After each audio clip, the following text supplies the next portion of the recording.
College படித்து முடிக்கிறதுக்கு முன்னாடியே நிறைய பேர் ஸ்டார்ட் அப் ஆரம்பிக்கலாம் அப்படின்னு பிளான் பண்ணியிருக்கீங்க. எனக்கு நிறைய என்கொயரிஸ் வருது. பட் ஆனால் அதுலேருந்து 1% பேர் தான் உண்மையாகவே ஆண்டர்ப்ரனர்ஷிப் பாத்வேல இறங்குறீங்க. ஏன் இது அப்படின்னு பார்க்கும்போது நம்மளுக்கு சுற்றி இருக்கிறவங்க தான் பெரிய பிரச்சனையாக இருக்கிறாங்க.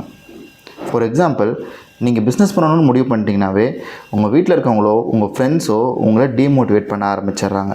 அதனால உங்கள் ஈகோ ஹர்ட் ஆகுது. உங்களுக்கு இன்ஃபீரியாரிட்டி காம்ப்ளெக்ஸ் உங்களை அறியாமையே உங்களுக்குள்ளே வந்துடுது. என்னால் முடியுமா, நான் இதில் சக்ஸஸ் ஆவேனா, மற்றவங்களாம் வேலைக்கு போய் மாதம் மாதம் சம்பாதிக்கிறாங்களே, பிஸ்னஸில் அப்படி பண்ண முடியுமா அப்படின்ற கேள்வி உங்களுக்குள்ளேயே வர ஆரம்பிச்சிருது.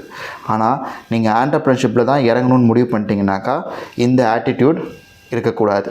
கண்டிப்பாக என்னால் முடியும், நான் இந்த பிஸ்னஸில் எல்லாமே கற்றுக்கிட்டு நான் சக்ஸஸ் ஆகி காமிப்பேன் அப்படின்ற ஒரு தன்னம்பிக்கை இருக்கணும். அப்படி இருந்தால் மட்டும்தான் ஆண்டர்ப்ரனர்ஷிப் ஜேர்னியில் இறங்குங்க.